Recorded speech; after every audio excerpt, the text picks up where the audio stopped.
So I'm Barry Goldman. I'm one of the school counselors. Again, thank you for coming out on a kind of a strange weather night, but we'll get to that more in a minute here. Thank you to all of our juniors and seniors. This is the first time we've kind of combined for the fall. We really wanted to make an event where we have 2 years or more to plan. So in the past, we would do this program for the seniors in the fall, juniors in the spring. We've kind of changed our model. So now this year, it's juniors and seniors in the fall. We're going to have freshmen and sophomores in the spring. The information, if you came back in the springtime, might have some overlaps, but it's been 6 months or so it's good to get a refresher. And then for you juniors in the room, there's a lot of opportunity over the next 2 years to work with your counselors, come back next year at this time because the applications will be live for you.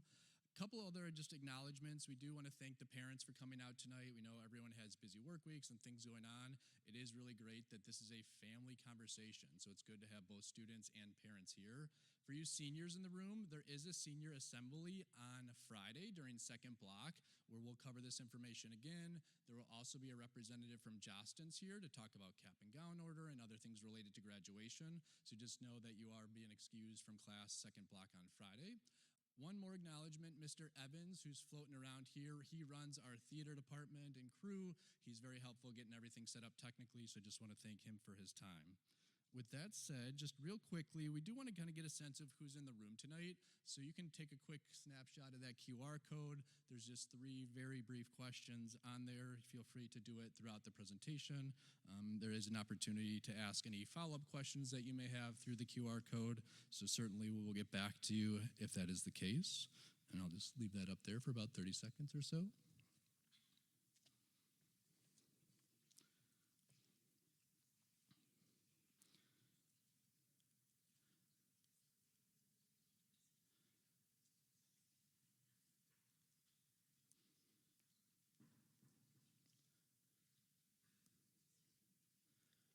All right. So, forewarning. Does anyone know why this slide is up there? I heard it. Because the last time, when we were here in the spring, we had a tornado siren go off, and we pivoted and went to our choir room. I was not expecting storms tonight, but as you saw, the kind of storms rolled in.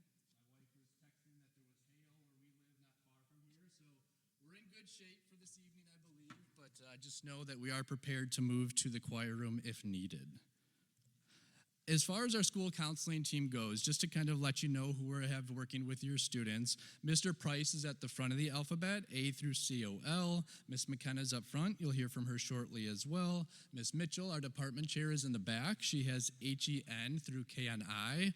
I'm Mr. Goldman again. I work with students' last names KNO through ORI. New this year is Mr. Aberman, so he replaced Mr. Perez. So if you haven't met Mr. Aberman yet, he's great. ORT through SHU. And then many of the students know Miss Downey is Miss Belmont. She just has a name change after getting married last year. So Miss Downey still has the end of the alphabet, SI through Z. And then a very important person in our counseling office is Miss Marcourt. She works diligently with the college reps that come into the school, with senior honors night, promoting scholarships. As you walk into the College and Career Center, she's the one who greets you, so she's another great resource. She does put a lot out through Twitter as well, or X, I guess now, just in relation to scholarships and opportunities in the community. So if you follow Twitter or X at all, you can certainly follow her. Just as a reminder, the graduation requirements, I know we kind of go over this during course selection and questions pop up about grad requirements, and often one is, wait, did I need that language to graduate? So we do not require a world language to graduate, but a lot of the colleges do recommend a minimum of 2 years and sometimes up to 4 with your core classes. Of course, you have to take 4 years of English, but really recommending that 3rd year of science, 4th year of math to make yourself the most competitive applicant.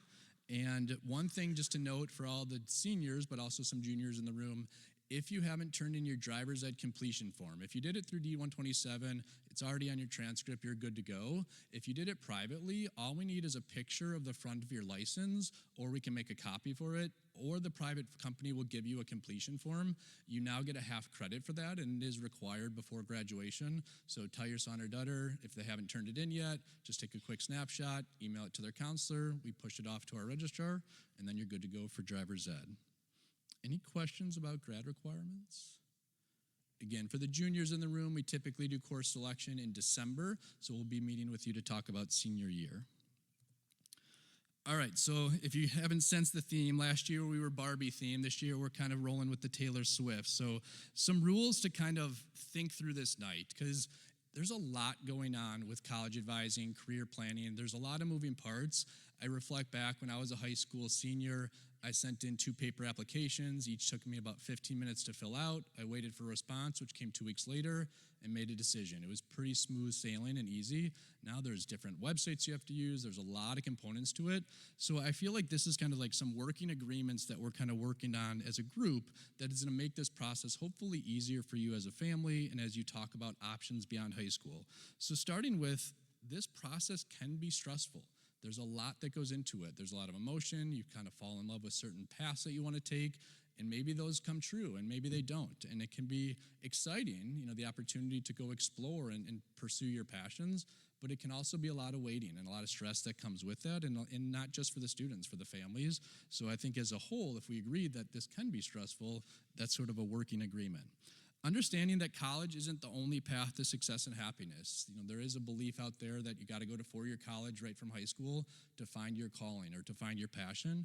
And we know many stage students are going to take different pathways, and they're going to be very successful in life and ultimately find their purpose and happiness. So there's a lot of options, and we're going to talk about some of those shortly. Reflecting back and thinking, we hear a lot of times we're meeting with seniors to kind of start the year that they feel behind because all their friends and peers already have their whole plans laid out. And really that's not the case. Some students might have a general idea of which direction they're heading or some idea of where colleges are on their list, but very few have everything set up in August of their senior year. And it's okay if you don't. Students and teenagers need time to kind of figure it out at their pace. And some of that is for those students to hear that it's okay if you're feeling like, I'm not totally sure what I want to do next year. I know I want to continue my education or I want to go to work, but I'm not sure where yet or what capacity.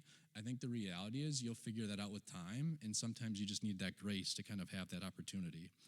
And then lastly, just agreeing as a group that you're going to utilize your resources. We have your families here to help support you. A 6-person counseling team. We do a lot of college visits and advising. Miss Mitchell and I were on a trip this summer to Colorado and Wyoming with 25 counselors throughout the state, where we saw 10 colleges. I'm now over 100 schools that I've seen in total. Miss McKenna, Miss Price, and Miss Mitchell were also on a college visit this summer, 2 schools in Illinois and Iowa. So we're very diligently working to go see schools to bring that feedback back to our students.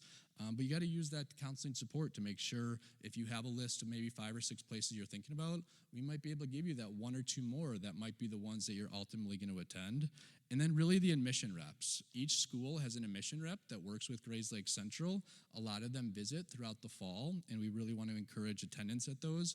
And even if you don't connect with them here at Central, you can contact them for support, whether it's related to financial aid, admissions decisions. At the smaller schools, typically, those admissions reps are very involved with their students. They might meet you at Something's Brewing or Starbucks to kind of talk over financial aid. At a bigger school, understandably, they get a lot more applicants, so that can be harder to have that personalized touch, but the admission teams are great that we work with.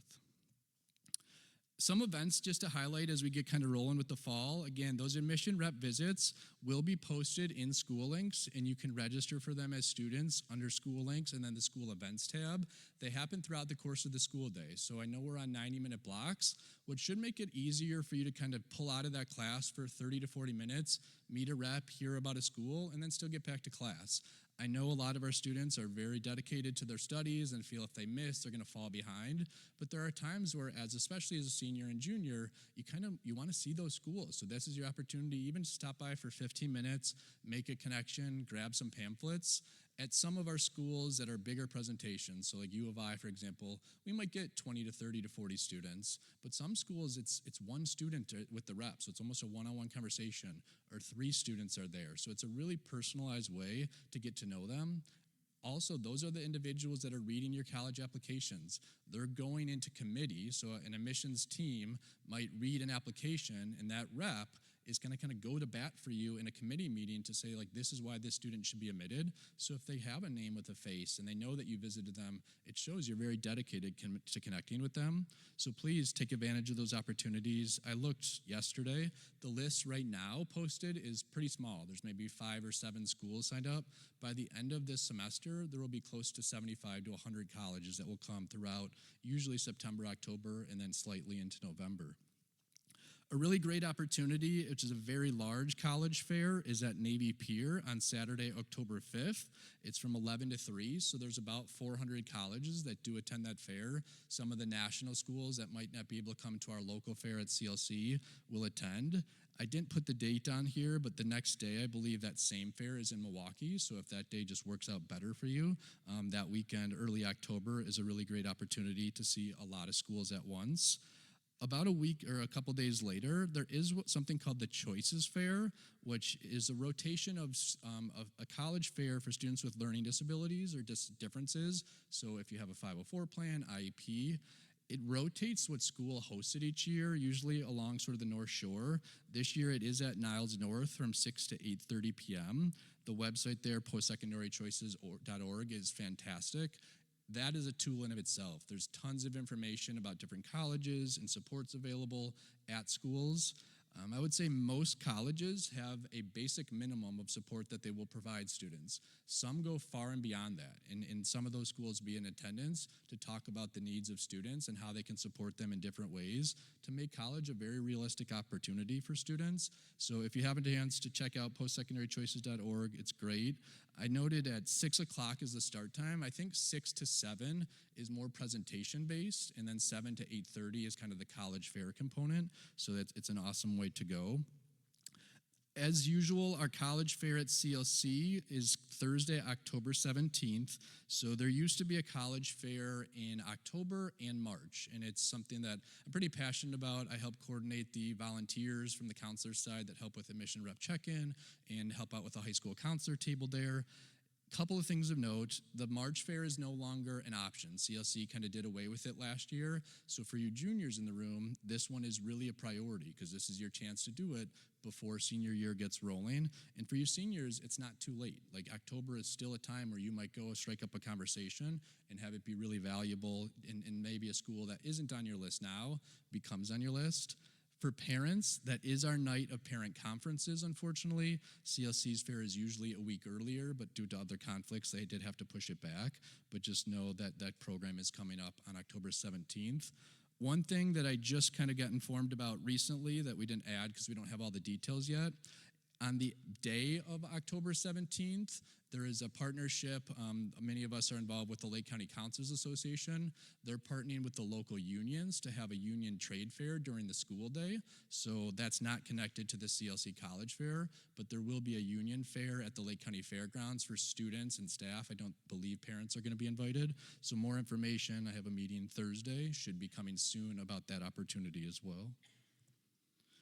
All right, so just some trends we wanted to kind of note as it relates to our students and also kind of big picture. And again, if you were here in the spring, these haven't changed a whole lot, but we have seen an increase of students applying to CLC and taking advantage of community college, whether it's CLC. I have some students like at programs at Harper, which is down in Palatine, Oakton, so know that that's on the rise. There's a higher percent of graduates from Grays Lake Central that go to CLC than any other school. The stress related to the cost of college and financial aid challenges. So you're going to hear from ISAC later today, which is the state financial aid representative organization. But last year, the U.S. government kind of changed the formula for the FAFSA. And if you had any current freshmen in college or graduated last year, everything got pushed back quite a bit. So normally the release date for the FAFSA is October 1st. It got pushed back to December 1st, and then it got pushed back to December 30th.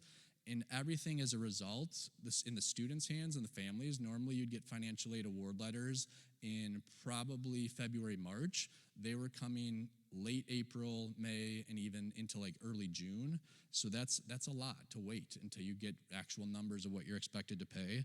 And that created a lot of stress for our families and in the colleges as well. Applications to highly selective schools have skyrocketed with the rise of the Common App, which we'll be talking about a little bit. It's very easy for students to apply to a lot of different places. So we've seen a huge increase in students applying to very competitive schools for admission, which as a result leads to more students being deferred and waitlisted, which ultimately pushes back the timeline for when students find out if they're admitted or not. And that can be really stressful. Ms. McKenna is going to talk a little bit about what those terms mean, but instead of getting information, say, in January when you expect it, it might be March or April because of being deferred or waitlisted or even later than that. And then we don't talk a lot, and maybe we need to increase it, of what happens when you get there. You know, a lot of presentation tonight is about the application process and how finding the right fit, but now you're at college, and what does that look like, and how do you be successful so you're not away for a semester and coming right back? And the reality is as we've seen in all school settings, is the number of college students reporting symptoms of anxiety and depression have really rose. So making sure that if you're someone that access school counseling a lot or has a therapist outside of school, that support can still continue at the college level. Many of the schools, especially the big schools, unless it's a immediate safety crisis, it can be 6 weeks before you see a mental health practitioner. At the small schools, usually you get 12 sort of sessions with a counselor, and then they refer you out to the community. So just know that we want to make sure you're supported when you leave here as well. And then a couple of things that are down. So this isn't specific to Grayslake Central. I think I've heard from other college advisors at the high school level. Attendance at those college admission rep visits have really declined since COVID. Can't really put a reason to that, but just know that we do have the reps coming to the building, whether you're meeting with them or not, but it might be a missed opportunity. So if you can look at that list and try to prioritize coming to those rep visits if it's a school you're interested or you might want to hear more about, it is very valuable. And then with the rise in numbers of students applying to competitive admission schools, the acceptance rates have really declined, where at the Ivy League type schools or similar in the past 20 years ago, their rate might have been 18 to 20%. It's under 5% at a lot of those schools now. We've also seen a decrease in males attending college. And then a term that is kind of known in the counseling world is this idea of summer melt, meaning you graduate in May or early June from high school, you launch in your summer with one tentative plan in place, and then plans shift. And students kind of what they identified they were going to do when they were leaving, that doesn't matriculate. So they don't continue on to college, whether it's for any number of reasons, but they've seen a lot of that happening over the last few years. So really solidifying, those financial conversations with your family, talking with your counselor about how to get started, visiting campuses, hopefully that can help reduce that summer melt sort of phenomenon. All right, so what we want to make sure to do is we're choosing your path. You're not following what your friends are doing. It's ultimately what you want to do. And for a lot of our students, that is to and for your colleges. Again, CLC is a wonderful option. CLC is really two schools within one. You can go there, follow a traditional path to transfer, get an associate's degree, to transfer to university.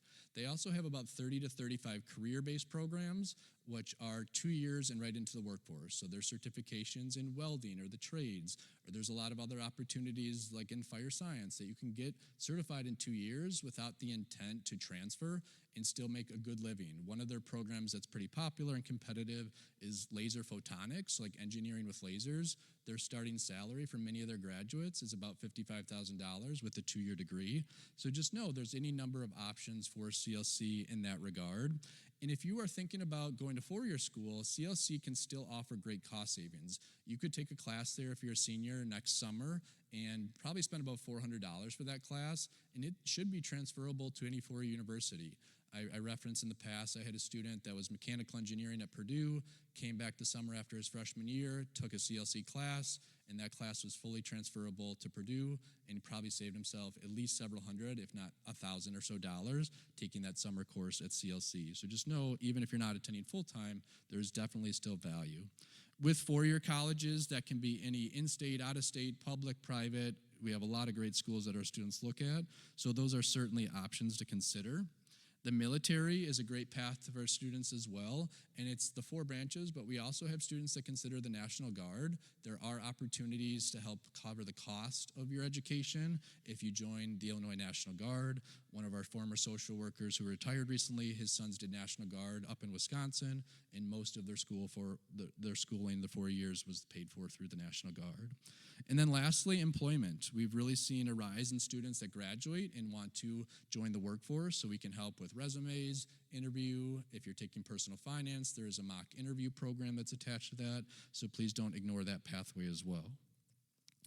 Couple things to mention, which are very exciting. We've seen a great rise in apprenticeship opportunities in the area. So if anyone's been recently past the old Lowe's building in Gurnee, it is now CLC's Advanced Technology Center, which is about an 80,000 square foot state-of-the-art building with anything and everything you can think of related to manufacturing, engineering, and they still have about half of the property to build out. So they're looking for business partners to continue building that, but it is a really great program. I listed some others here through the Construction Industry Corporation. The Lake County JATC is Union Trained Electricians. That building is just south on 45 as you kind of leave Grays Lake near Libertyville, and that's a really great opportunity. Usually as a kind of journeyman within their program, you're getting paid roughly about $18 an hour, but once you get the certifications after a year or two, it bumps up to over $40 an hour in that program, so it's a really good opportunity. And then the Plumber's Apprenticeship Program, which we had a chance to tour in our Lake County group last spring, is right there in Volo. So those usually they'll have openings around January for applications. But what's nice about apprenticeships, for the students in the room that may not fully know, is they're paying for you to attend these programs. You're not paying out of pocket. They're paying for you to get the certification and then come to work for them.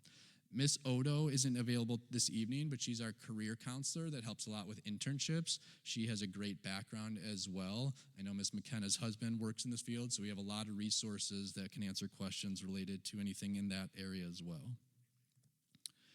All right, just to highlight some of the schools that have become really popular for our students, and this is a small list of everywhere people apply, but we mentioned CLC, University of Illinois at Urbana-Champaign. From an out-of-state standpoint, the UW system is quite popular. We've seen a rise in like the University of Tennessee, Kansas. I know we had a bunch of graduates. Going back 2 years now, we had 8 graduates of a class of 300 go to the Milwaukee School of Engineering, which is amazing to have such a high number go to a great school like that. So there's a variety of options out there. And then on your right-hand side, some of the highest earning trades. So these are just a few that I pulled from a website from the U.S. government, boilermakers, electricians, and these were all roughly in the $85,000 to $100,000 range. So some careers that people might necessarily not think about when they think of the trades are really high in need. One of the great things about living in Lake and McHenry County is we have the second biggest manufacturing kind of output in the state, but there's not enough employees for the job. So if you want to get into that field, there are amazing opportunities that they're really looking for employees and kind of desperate at this point. Just to note, as you kind of see this column here, this is from the U.S. Bureau of Labor Statistics. It kind of correlates on the left-hand side your educational level in median income, and also to the right-hand side the unemployment rate. So more or less, the higher you go up in education, the lower the unemployment rate, and of course the salary sometimes can match up with that. No, I'm hesitant to share this slide because obviously it's not all about the financial outcomes. You want to find something you're passionate about, and there are really good careers out there that only might need that associate's degree, and you might or not necessarily need to get a bachelor's degree and still make a very comfortable living in doing something you're very happy about. Okay, for the college search side of it, ultimately we got to kind of start reducing a potential list. There are over 2,000-3,000 schools in the U.S. alone. Some students study abroad. So we have to use some criteria to start navigating that list to figure out what is a realistic option. And there's 2 slides here, but at the end of the day, my belief in working with students, there's probably 1 or 2 deal breakers. Everything can be important, but there's 1 or 2 factors that are going to be the most important to them. It may just simply be cost. It may be the size of the school or the distance from home. So really starting to identify, what's realistic. If you want to go out of state, is 4 hours your comfort zone, or are we talking 8 to 12 hours away? Because that changes your list quite a bit. So starting there, how far from home do you feel comfortable? Do you want to be in a traditional college town, or do you like sort of that city school environment? What do the dorms feel like? A lot of dorms have really become quite modern and are beautiful, state-of-the-art. Others are pretty traditional, where you're going to live on kind of a floor with a bathroom at each end and not really have much access to privacy in that way. Note, there are many colleges, and this tends to impact our athletes the most, is you might go to a school that's more of a commuter campus, meaning you as an out-of-state resident or downstate are living there, but the students that are attending are kind of coming and going from class. They're not really staying, so there isn't much of a residential life, and that's going to impact your social opportunities and other things you do at the school. So just make sure you're aware if that's the case. With your major, there are impacts on, the selectivity of the program. How competitive is it to get into? What are the admission requirements? As we said earlier, some colleges, U of I as an example, they require 2 years of a world language but recommend 3 to 4. Other colleges don't have that, but they have a requirement to graduate from that school. So that's going to be depending on your major a little bit. I was a mass comm major in college. I didn't have any world language requirement, but if I was a business major, I would have taken more world language and more math classes at ISU.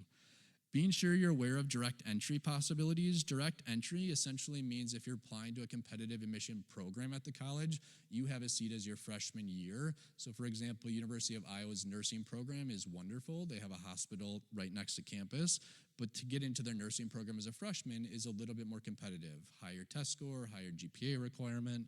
Indiana's business school, which is one of the best schools in the country for business, is similar, where maybe 50% of applicants get into their business college as a freshman. The other students have an opportunity to work into the business school their sophomore year, but it's likely less than a 50% chance of getting in. So you have to be aware that if you're going to Indiana without a guaranteed seat as a freshman, your odds of getting to business are less than half, and that might influence the decision you make going to that school or not.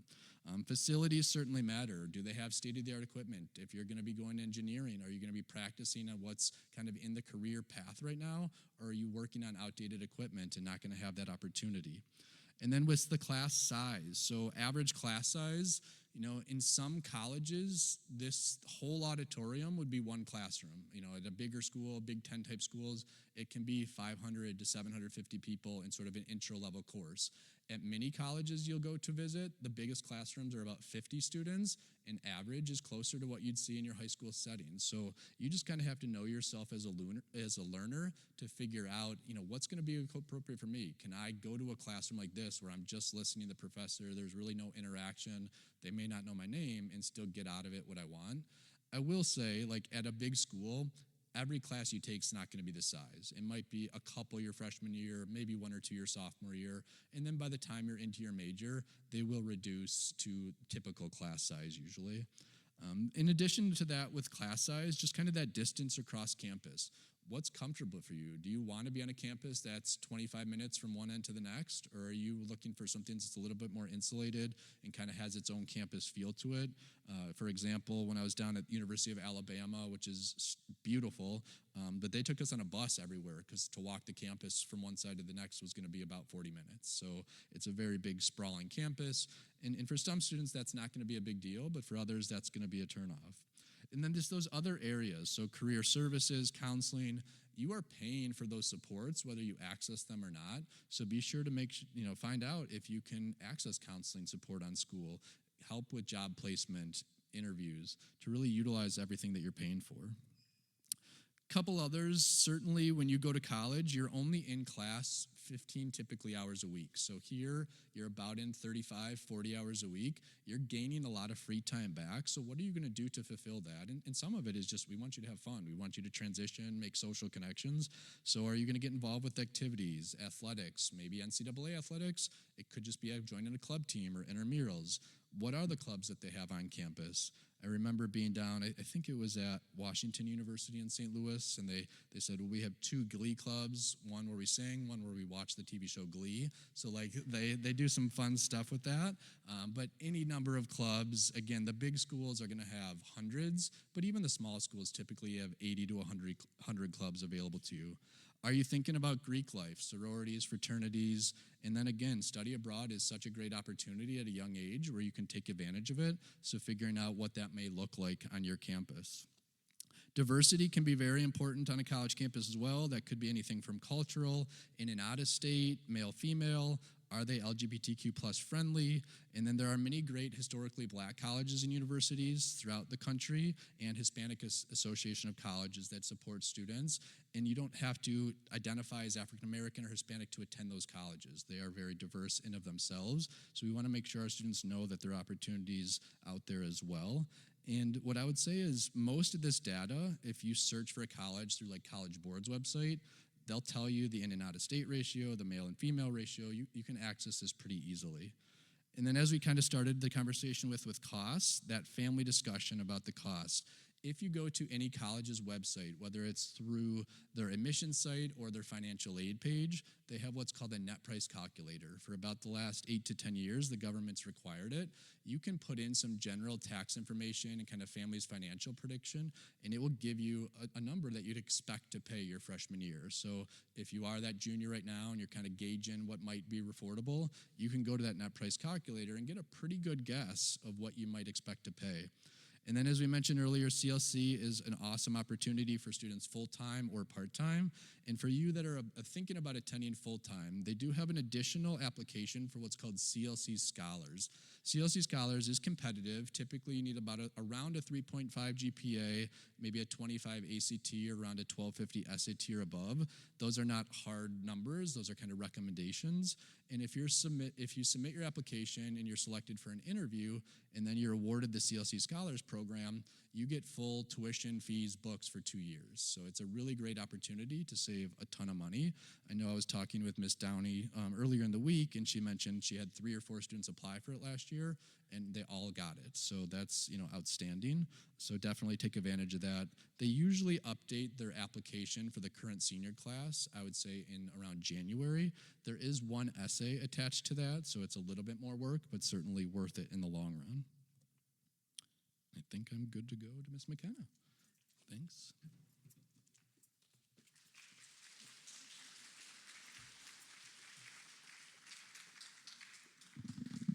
All right, we're going to shift gears a little bit and talk through the application process. So for seniors, now is the time to start filling out applications. For juniors, you will be doing this next year at this time. There's a few different applications out there that colleges use. Some colleges use their own application, which is found directly on their website. Usually there's an admissions page. It will say apply now, and then it will give you the application options. The Common App is probably the most universal application that our students use. There's over 1,000 member colleges. So a student kind of fills out a general section, and then there might be some specific tabs for specific information for those particular schools that they're applying to, but it does save students time and it makes the process a little bit smoother as they're going through the college application process. Another application out there is the Coalition for College Access. There was a push several years ago for this application. It's still out there, but it's not used, I think, as much as they hoped it would be, but definitely an option for some students to utilize. All right, so when students apply, they're going to get information about college deadlines. So these are just some common terms that are within the applications. Rolling admissions really means as the college applications come into the university, they're processing them, they're issuing decisions kind of as the applications come in. Regular decision, there's often a deadline, so kind of a hard and fast deadline to apply for that school. Early action, some colleges have an early action or a priority deadline where students will apply. They'll get their decision a little bit sooner than their regular deadline. So they might have an early action deadline and a regular deadline, but the early action, they would get their decision a little bit sooner than students applying at the regular deadline. Early action is non-binding, so students are not committing to the university by applying early action.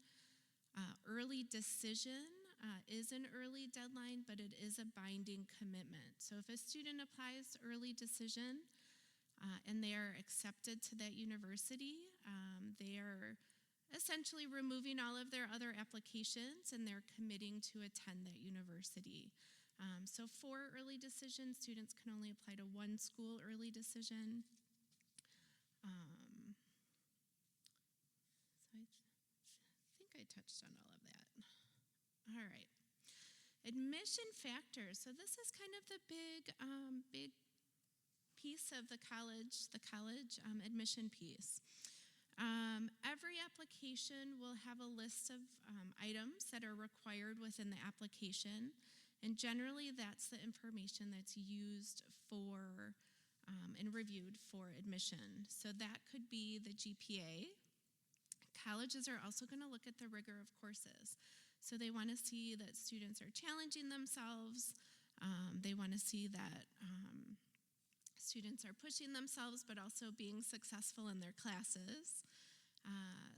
Colleges will look at the SAT and ACT score. I think some of that has shifted a little bit after the pandemic, so some colleges are not requiring the SAT or ACT for admission. That would be specific to the application. So if students share it, they'll use it. If a student's choosing not to share their test score, some colleges may require a little additional information, maybe an extra essay, something of that sort. Some applications might want a letter of recommendation, either from the school counselor, sometimes from a teacher. For students, it's good to think about what teachers know you really well and who you feel like you can, who can write like a really solid letter for you. Typically, it would be a junior teacher. They've had you most recently. They've had you for the full year. A senior teacher may not know you super well yet to write a really solid letter, so junior year would typically be a good choice. Or if you've had a teacher a couple of years, they can speak to your academic growth. So with the letters of rec, not every college requires a letter, so that will be in that list of application requirements for the specific school. So as you go through and look at the applications, you'll see what's needed for that particular university. Many schools will want an application essay, so there may be one, there might be additional kind of comments or additional information that the colleges are looking for. The Common App has a general essay as a part of it. It's embedded into the application. Specific schools might want like another kind of additional piece. With the AI out there, just be careful. You want to make sure that you're speaking your truth, your voice, so colleges really can get to know the students. And what's also important is what students are doing outside of school. What's their commitment to their campus, to their high school community here? What involvements, what leadership? So that's really important too. So college applications will ask that as well. On the college side of things, so some things that may impact college admission is going to be the selectivity of the university. So some colleges are a bit more selective, so that's going to limit the number of students that they can bring into campus. The size of the freshman class, so some schools might be able to house like 10,000 freshmen. Some might have a freshman class of 800, so it just kind of depends on how many freshmen they're trying to bring on campus. Majors can impact admissions. So for instance, the U of I, students apply directly to the major rather than the university. So the majority of colleges, students, you're applying under kind of a standard admission to the Office of Admissions. U of I admissions can look very different from engineering to the College of Liberal Arts and Sciences. So it really depends on the university. So that can definitely impact admission. And then some colleges might have institutional priorities. So maybe there's a major they're just trying to fill and get off the ground running. So they have, sometimes colleges have things like that are priorities for them for admission. So after students apply, the next step would be getting that college decision. So here's some ways, or I guess language, that colleges might use when they're giving students their admission decisions. So some students will get an admitted letter. So welcome, you've been admitted. Some students will get denied, and that means the application will be closed. It's kind of done. You're not getting in. Deferred is another language that colleges use. That means they're really not ready to make a decision on the application, and so they're going to re-review the application at a later date. So they may want additional information, such as 7th semester grades. And then waitlisted is kind of the other big one, where they will put you on a wait list. They're not ready to admit you, but kind of depending on students committing to the university, if space opens up, then students could potentially come off of a wait list for that university. So these are the more common decisions that students will see coming from the universities. All right, so now we're going to do a little fun game. So we have 3 students who are applying to an Illinois college. So you have kind of 3 different backgrounds, different GPAs, different test scores, and different experiences, really. So what we want you to do is use the QR code and tell us who you're going to admit, who you're going to waitlist, and who you're going to deny. So the QR code's going to bring you to just like a Google survey, so you can tell us who you're admitting, who you're waitlisting, and who you're denying, and then Mr. Goldman will let us know kind of what the results are.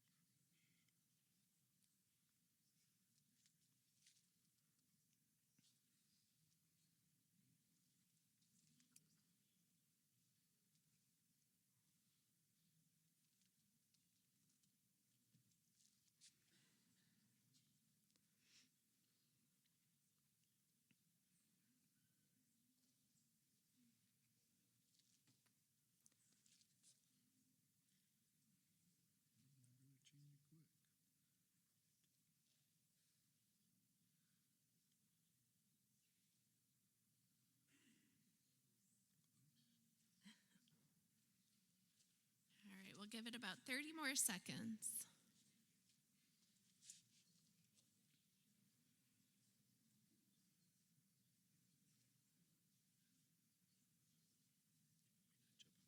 Sure.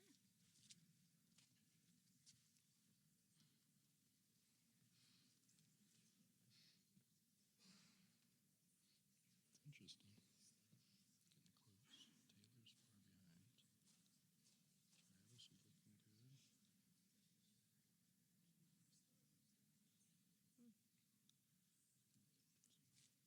Give him to 7:45.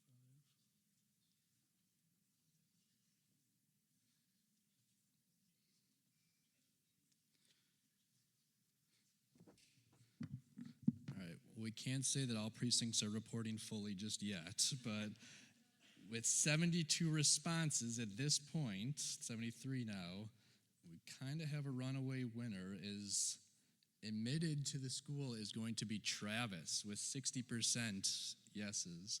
So as you kind of look at Travis's profile, and U of I many years ago did an awesome mock admissions program where they brought counselors to their campus for 2 days, and we reviewed actual applications. Names were kind of grayed out, but we reviewed them in teams of 10, kind of did this process and read actual application essays. And there was very contrasting opinions depending on your background and what part of the state you were from and what the major was. And it was really interesting to see. But just looking at Travis, so he's an out-of-state student, obviously excellent GPA. He applied test optional, so we don't really know his test scores. So maybe that's a factor, maybe it isn't. He has a good dual credit list, so he's taken college-level courses and been successful. And he's first generation, which is a priority at most colleges. So Travis is certainly a strong candidate. Next in line with 40% admitted was Jason. So if you look at Jason, he's from out of state, suburban area, decent GPA, given that he took several AP classes, but the lowest GPA out of this group, but a very high test score, so you know he's extremely capable. And then the reality is how much does that parents being alum weigh in the admission process? At some schools, it's probably going to carry a lot of weight, and others maybe not so much. And then lastly, for Taylor, she got 31% admit rate. What makes Taylor probably a compelling candidate, especially as an Illinois college, they want representation from the full state. In many cases, the northwest suburbs, Chicago, are very highly recruited for college admissions, but downstate or sort of like small counties don't send a lot of students to four-year colleges, so they might really prioritize keeping her in state. She has a good GPA, solid test score, and is a recognized leader. So you can imagine as you get, some schools get 100,000 applications, going through this process is pretty intense, and there's arguments to be made for many students, and that's why, if you get denied to a school you're interested, you probably meet the admission requirements, they just don't have enough space. A lot of students that are denied to highly selective schools have the grades and test scores to be admitted, they're just class sizes are too small for the number of applications. So thank you for playing along. I'm going to turn it back over to Ms. McKim. All right, paying for college. As Mr. Goldman touched a little bit earlier, this is a huge kind of family decision on kind of what that looks like for your family and what that looks like with our pocketbooks, right? Several years ago, I had a student whose heart was set on the University of Minnesota. That's all I heard about for a year, junior and senior year. And in April, so seniors have to make their college decision by May 1st. In April, her parents broke it to her that they spent her college savings to start a business and that she couldn't go to her dream school. For a week, she was in my office crying lots of tears about what she was going to do because she had no idea that finances were an issue. So I encourage you guys to have a lot of open conversations about what's realistic. What can your family realistically afford? Is it all in the student? Parents, you're not going to touch a dime of it? Or is there some wiggle room in terms of that conversation? For my student, it worked out fine. She ended up getting a better financial package, believe it or not, at Northwestern. Graduated from there and was very successful.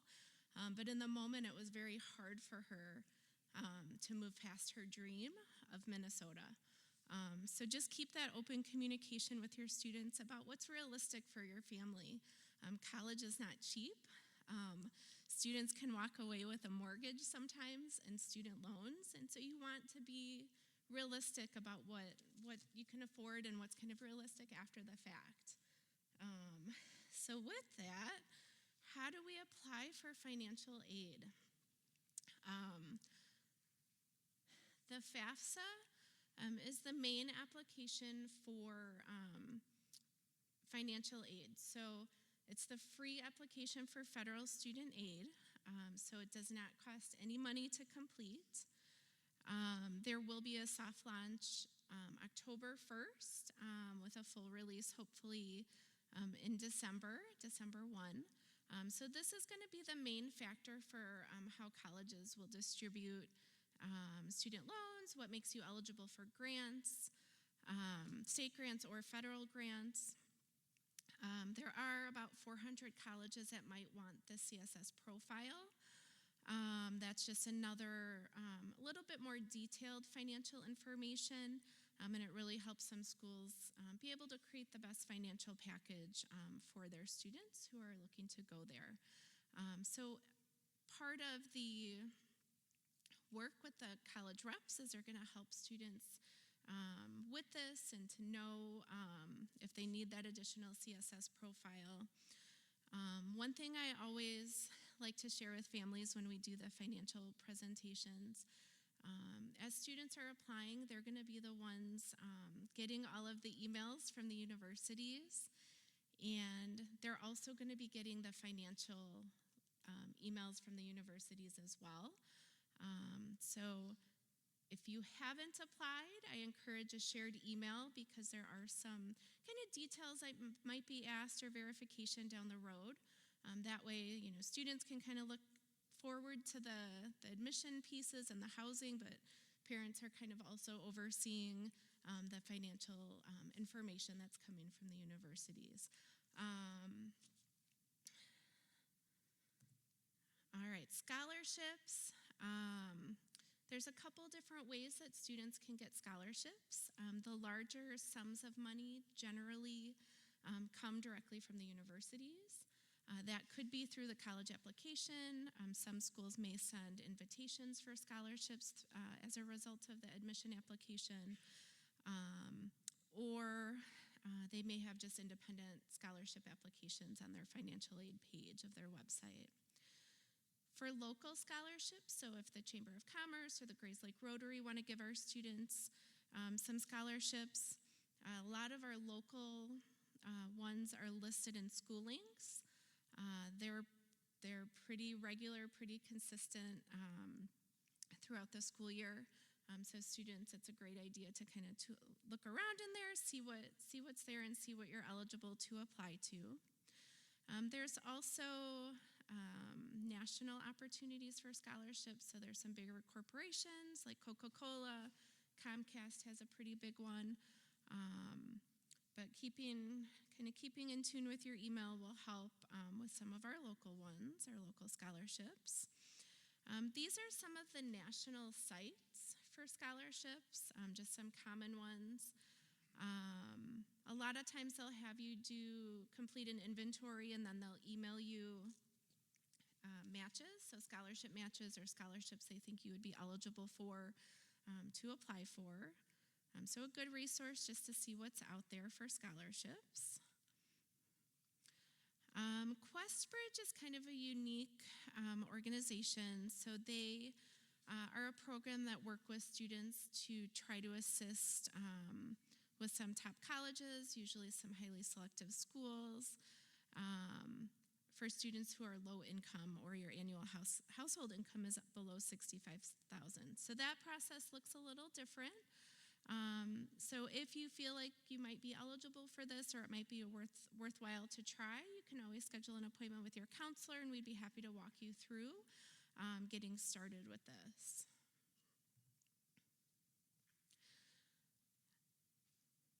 So throughout the college process, we use Schoollinks a ton. Schoollinks is a new platform. We're using it as a broad tool throughout the high school, but we're going to be specifically focusing on the colleges. So when a student requests a transcript, we send the transcripts through Schoollinks. They'll drop right into their Common App account or they'll get sent directly to the college and university. If a teacher is sending a letter of rec, it goes straight through Schoollinks electronically, and it's right at the university. When I applied to college, it was through snail mail. You had to fill out the paper application, send it in, and you probably didn't hear back for 6 weeks or so. With the technology, students can hear back fairly quickly what their admission decision is.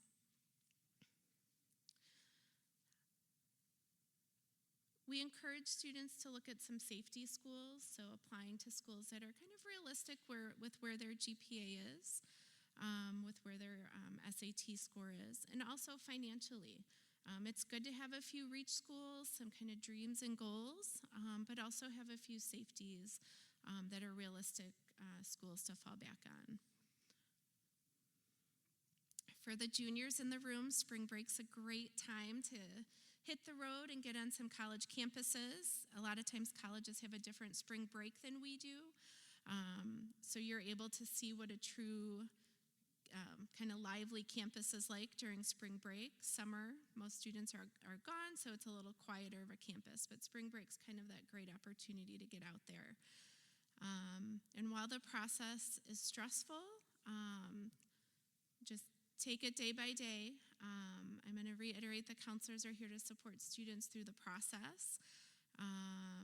So I would encourage your students to make an appointment with the counselor and we'll kind of help them connect their Schoollinks. We'll, answer any questions that we can through on the Common App. Sometimes there's quirky questions that just need a little help, but we're here to support the students. Now I'm going to turn it over to Ms. Guadalupe. She's from the Illinois Student Assistance Commission, who is our state financial aid agency. So she works with students to help with the FAFSA.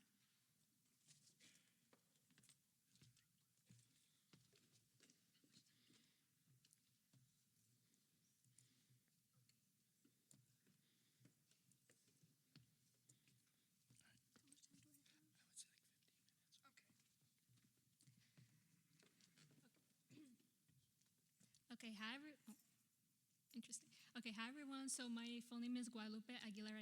Yeah, I have 2 Aguileras in my last name. Pretty interesting. So I am the new ISAC Corps representative for Grace Lake Central High School. Essentially, the mission of ISAC is to help help high school students make the transition from high school to post-secondary education be a lot smoother, and a big part of that is basically making college more affordable, which is what I will be talking about right now. I will say with this presentation, it's all about financial aid, so it's very content heavy. So I can understand if there's any need for clarity, we can definitely have a conversation at the end of this presentation. And I also have my business card, so in case there are any very specific or detailed questions that you may need help in, we can definitely have a conversation through email, the phone, or even just make a virtual or in-person appointment. So with that, I'll get started. Okay, so what is financial aid? Financial aid is essentially money that helps students pay for college. And there are very different types of aid that students can apply for that do not just include loans. With those sources being, the 3 main types are aids are given, borrowed, and earned, and essentially that's what's going to help basically cover the cost. All right. So when looking into schools, it's very important to understand the difference between direct expenses and indirect expenses. So direct expenses are essentially money that you must pay directly to the university, and usually that includes the cost of classes and mandatory fees, also known as like tuition and fees.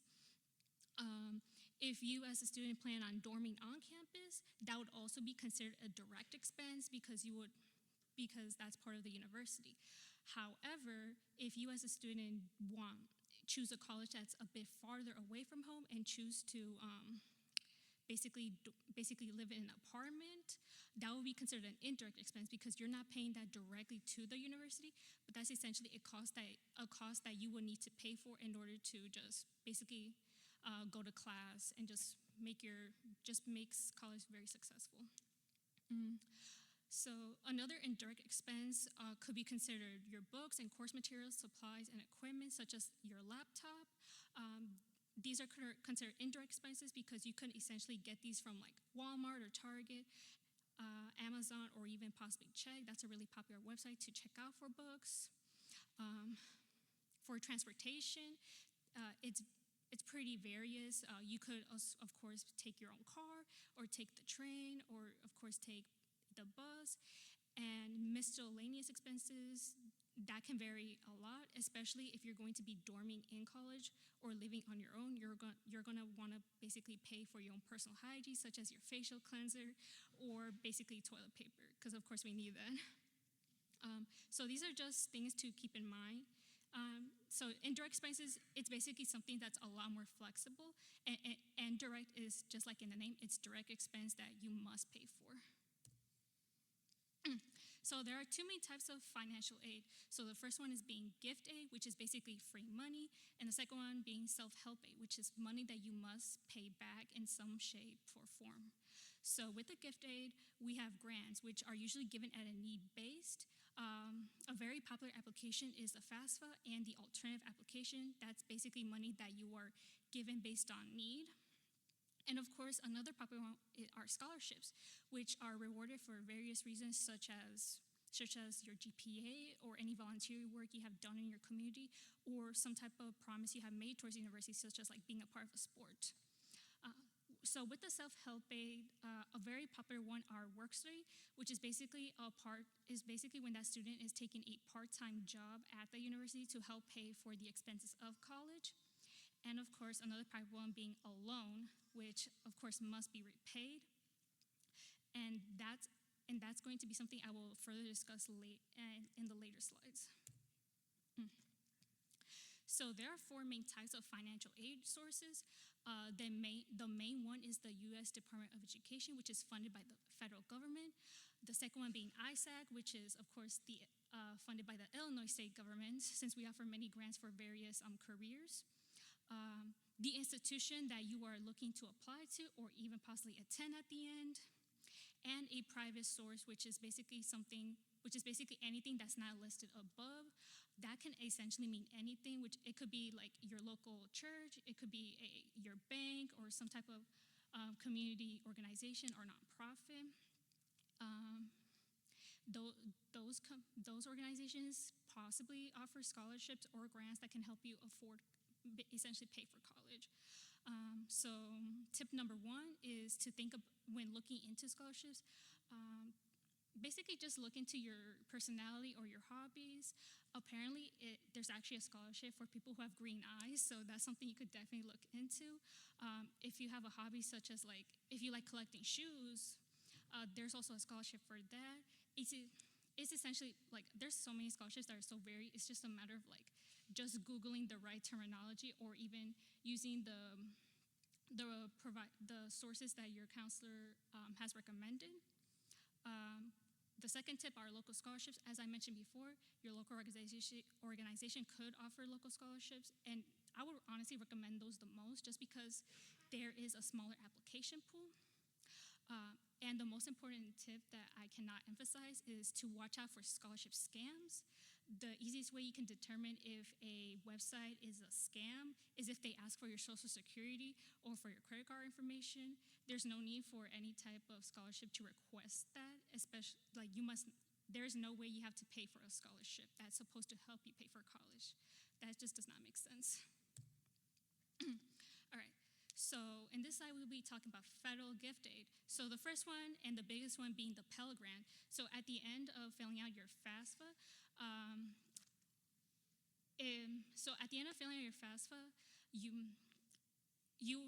if eligible, you could earn up to $7,395. And another gift aid that could possibly be given is called the Federal Supplemental Educational Opportunity Grant, also known as FSEOG.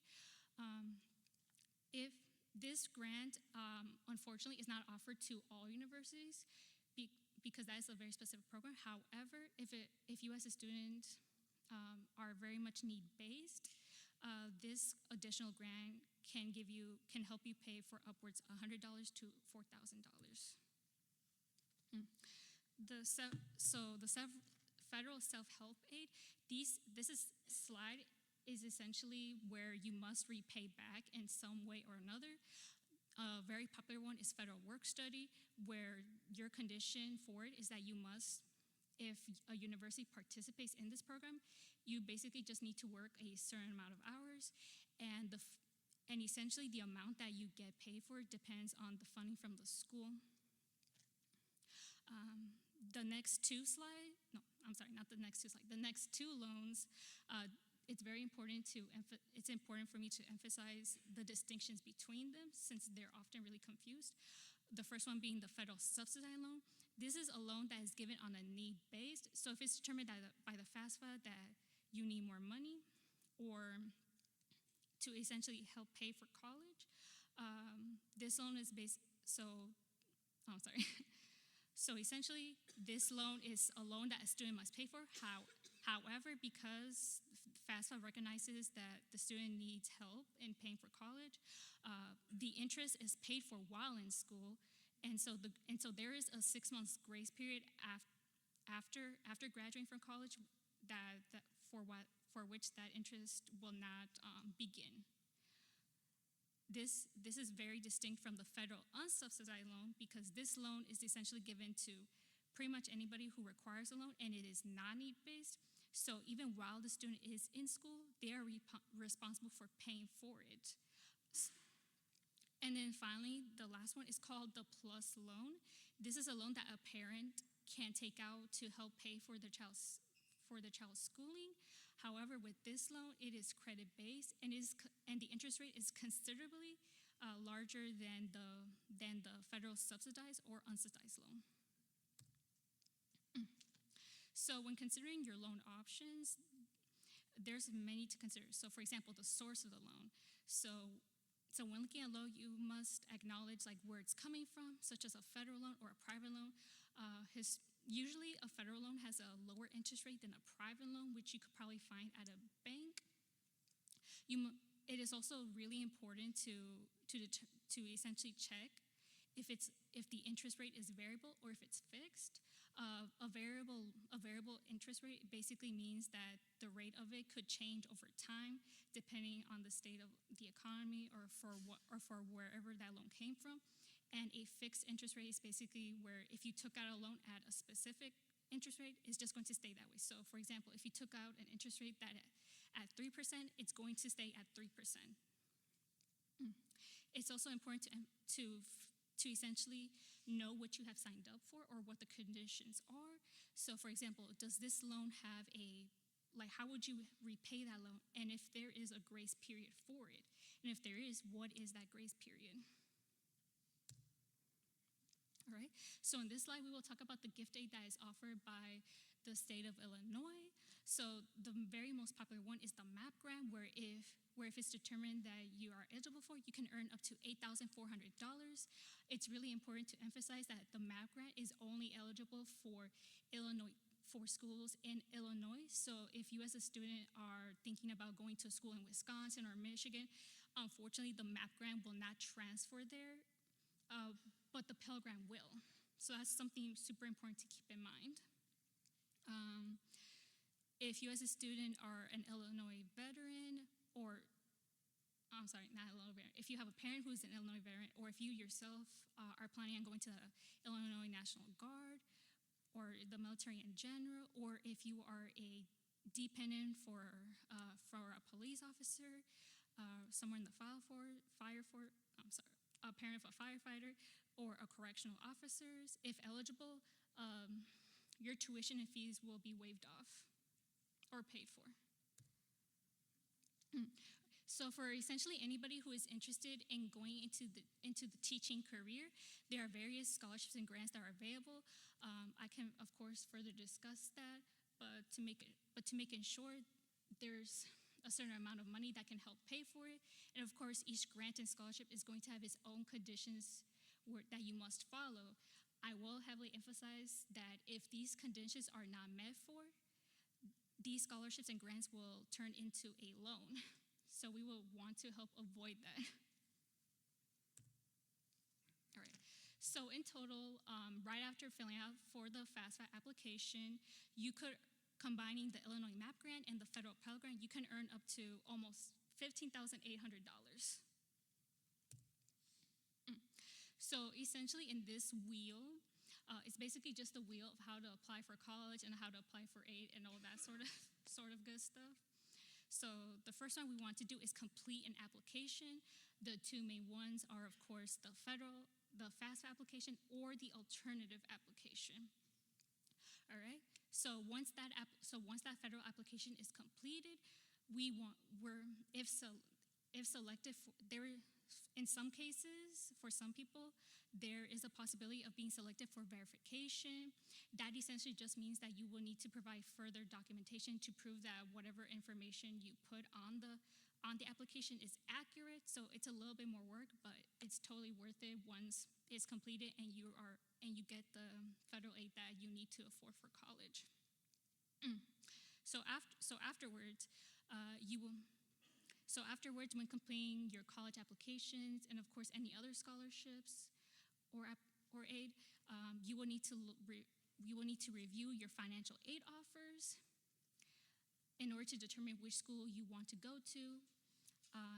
And then of course you're going to make a decision, and with that decision you would of course want to confirm to the school you want to go to that yes, I want to go to that school, and essentially give like a rejection response to the other schools you're not interested in going to.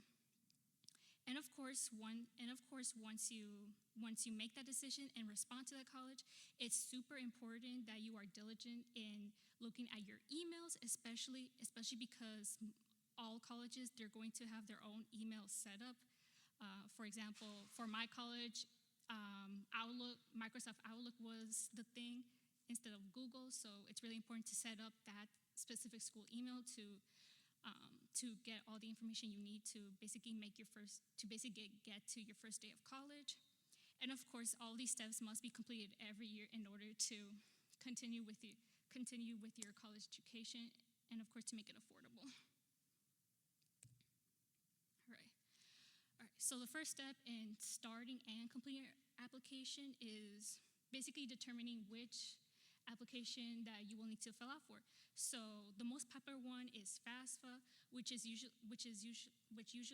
qualifying students who have U.S. citizenship or a social security number. That's the main thing that people will sign up for. This slide needs to be edited because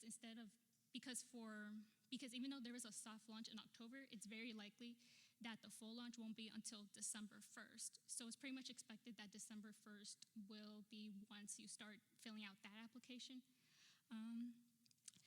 The second application is called the Alternative App, also known as the Alternative Application for Illinois Financial Aid. And basically, this is an Illinois application for qualified undocumented students. So for this, I cannot emphasize enough, because this is an Illinois application.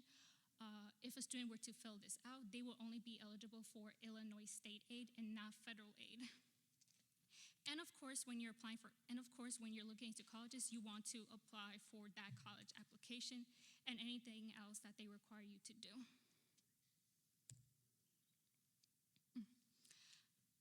So this is a pretty specific slide, but to make it pretty straight to the point, when you're filling out either your FAFSA or your alternative application, you're going to need your parents or yourselves 2023 transcripts, tax transcripts, W-2s, and other sorts of records of income.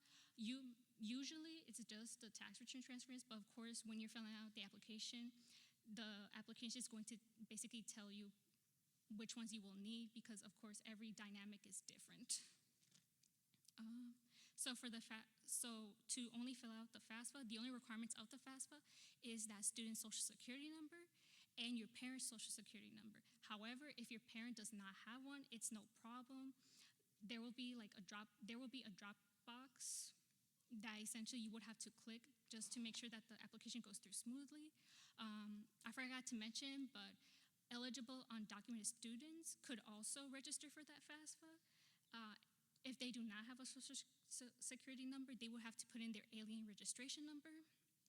And of course, something that was new last year is that the student and the parent would need to create a federal student aid ID, also known as an FSA ID, which is basically just an electronic signature to help fill it out. Something that I would like to point out is that neither of these applications will ask about your parents' immigration status. If that is a concern, this is because this application is for the student to attend college. The parent themselves are not going to attend that college, so that's not going to be relevant for the application. All right, so as I mentioned previously, the FSA ID is something you will need to complete the FAFSA application.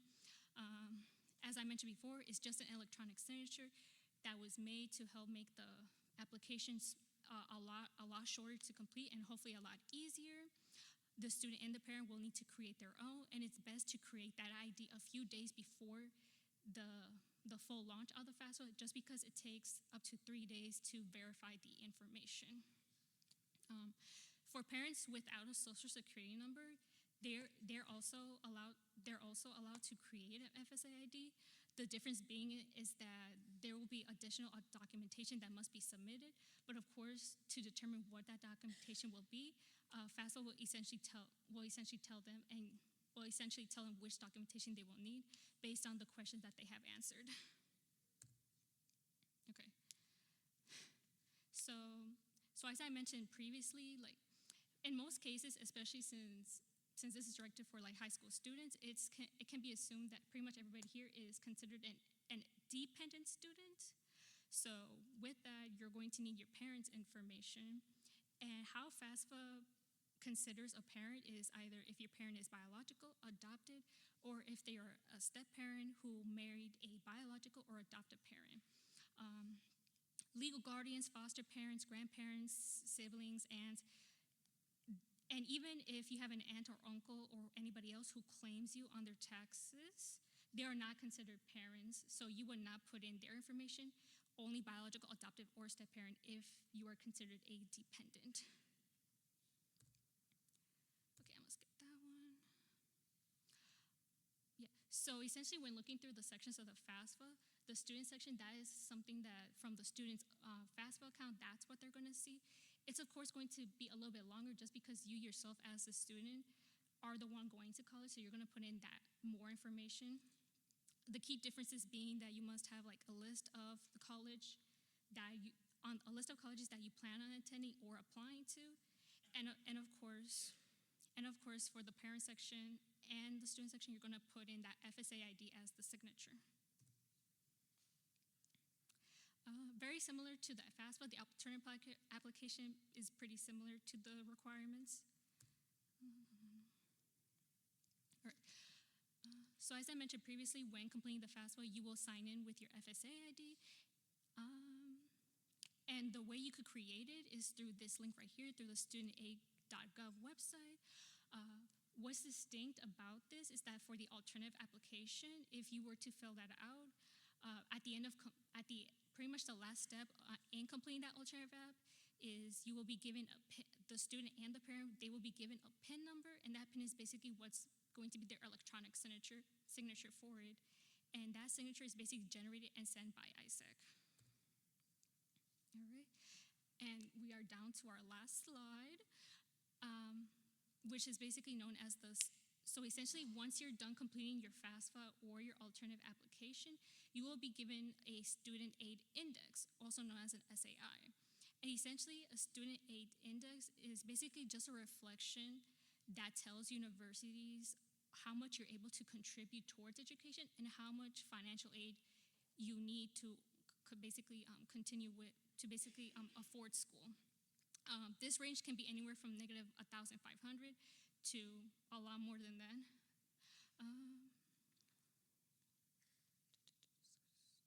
Yeah, and so essentially this SAI basically helps determine colleges just how much scholarships or grants you are in need of in order to attend and of course continue attending that university.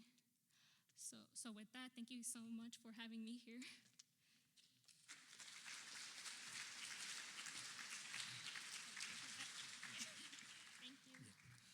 So thank you, kind of reflecting as we started at the beginning, this is a lot of information. We've talked with you for 75 minutes.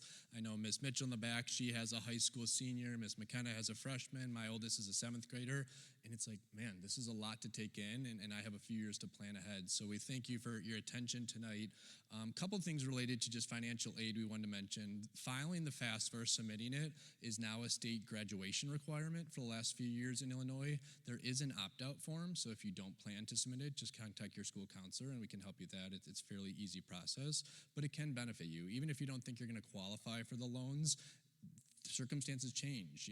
Heaven forbid there's a loss of a parent or a loss of a job. Circumstances change and they can retroactively go back and award you based on you submitting the FAFSA in advance. A couple other things, just like what this looks like in reality as a school counselor, is many times I feel our students get into the schools they're looking at and they go through the process of financial aid and they get their numbers back and maybe they were eligible for some free money, either grants or scholarships. They get offers and loans which are capped as in their name as a freshman, sophomore, and junior, and then there's a parent contribution. And sometimes there's a pretty sizable balance. Let's say after all those factors, there's still $10,000 remaining. And the students will be in our office in April or early May saying, I don't know what else to do. Like, we've capped out our resources for the family. Can I borrow more money in my name? And the answer is no. The federal government doesn't want students to go into such great debt. So parents, you can file what's called the Parent Plus loan and apply for additional money. There is a credit checker, attached to that.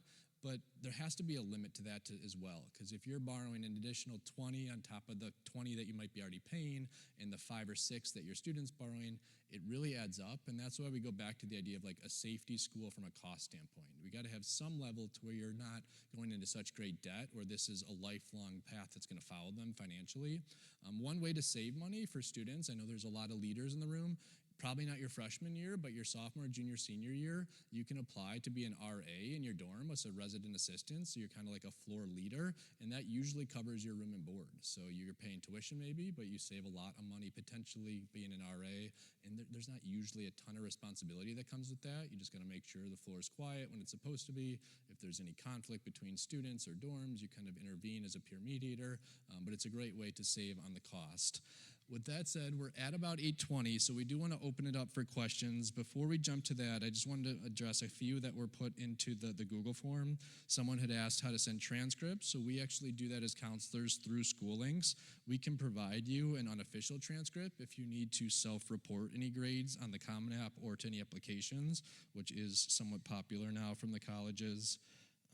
Other questions are, is it beneficial to get your college application in early? So we talked about the difference between early action and early decision.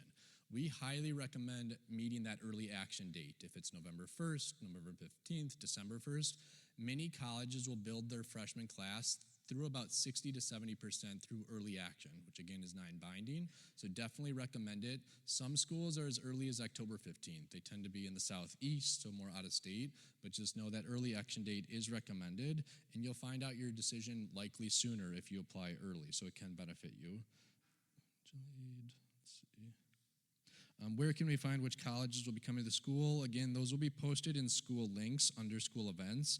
I know many of them are not listed there just yet, but I promise you that list will grow in the next few weeks, and I'd expect possibly as early as next week some schools attending Grays Lake Central throughout the day. One question asked, are scholarship applications available and commuted through the school counseling department? Once again, back to School Links, Ms. Marquardt tends to receive most of those. Sometimes they'll come directly to us and we'll pass them along, but she does post them in School Links. There have been many years, as recently as a couple months ago, where we had scholarship applications that didn't go fulfilled. Nobody applied to them, and they were multiple thousands of dollars. And as a counseling team, we were kind of checking in with students last minute, probably a week or two past the deadline. Thankfully, it was a flexible provider, and we were able to award those, but some scholarships locally do not go fulfilled, so definitely check School Links throughout the year. A good question about the Common App essays or just help in general. A lot of times we can provide support before and after school. If you're in the English Comp Honors class, I know usually that's your first assignment with Mr. Palmer, so you'll get feedback. I always tell students to share it through a Google Doc with me, and I can provide feedback that way. So don't feel like you have to write your essays, in isolation. Definitely good to have a parent look it over, but also a school counselor and maybe an English teacher for more the grammar side.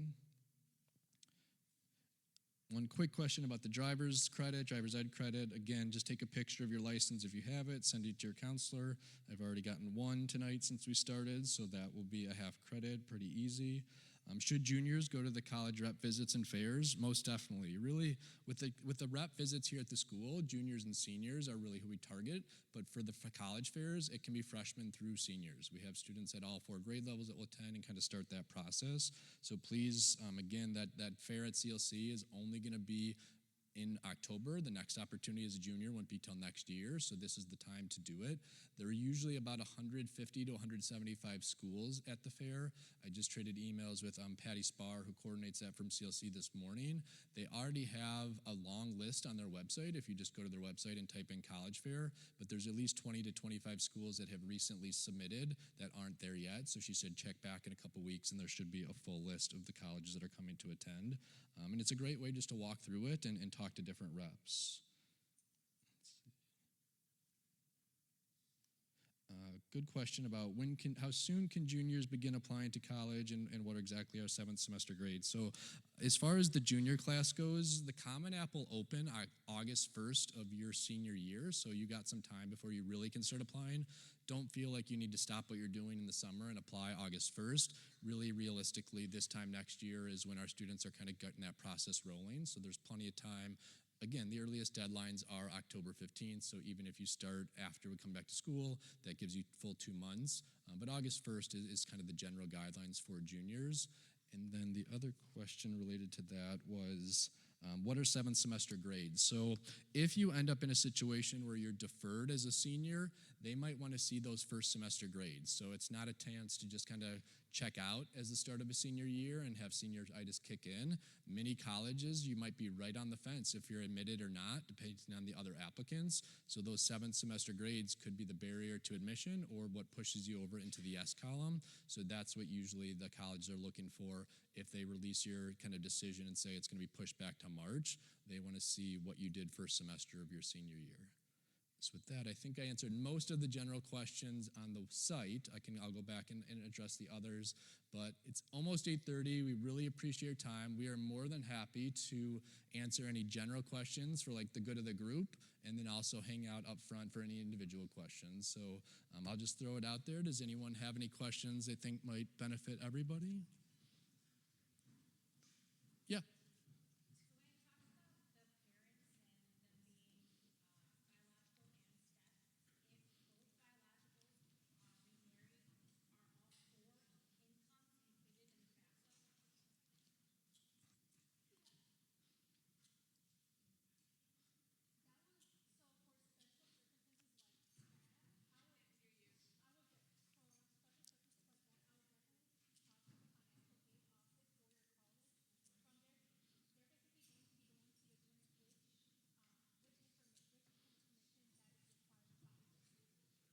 So the question again is if there's parents are divorced and remarried, kind of what information goes into the FAFSA.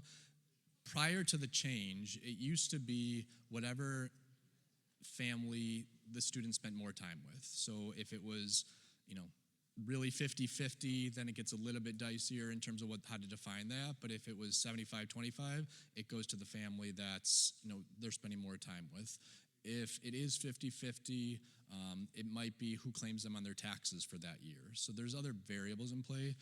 Again, in addition to ISAC, certainly communicating directly with those colleges and their financial aid offices. Financial aid is always evolving. It's tricky even as a school counselor. The laws change and rules change so much. So we definitely defer. We'll support you best we can, but in those tricky situations, always talk to the colleges because you might get different answers from different schools. Good question. Any others? All right. Yeah.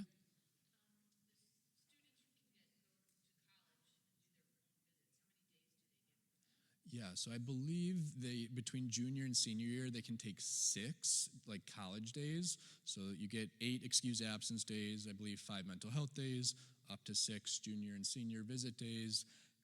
Honestly, I don't know that anyone's ever been called out for taking too many. I think our deans are pretty understanding if that's the intent. There is a form to fill out just so it's marked excused. So you can always check out or reach out to the attendance office or the counselor, and we can provide you a little 1-page form as we ask the college admissions rep just to sign to document attendance. But certainly the fall, as Ms. McKenna said earlier, for the juniors, colleges are in session when we're on spring break, so that's a great time to go visit those schools. But if you have opportunities, college visits look very different depending on the school. Some are like big open house days where lots and lots of people are going to come. If you're going a little further, you want something more personalized, that's an opportunity to call admissions in advance and let them know you'd like more of a guided tour, or maybe to speak with someone from a major. So definitely take advantage of that. You can check the college's websites and it will list the different types of tours they offer. Question. Any other wonders? Awesome. Well, again, thank you for spending an hour and a half with us tonight. We'll hang out up front, and please come on up and have a great evening.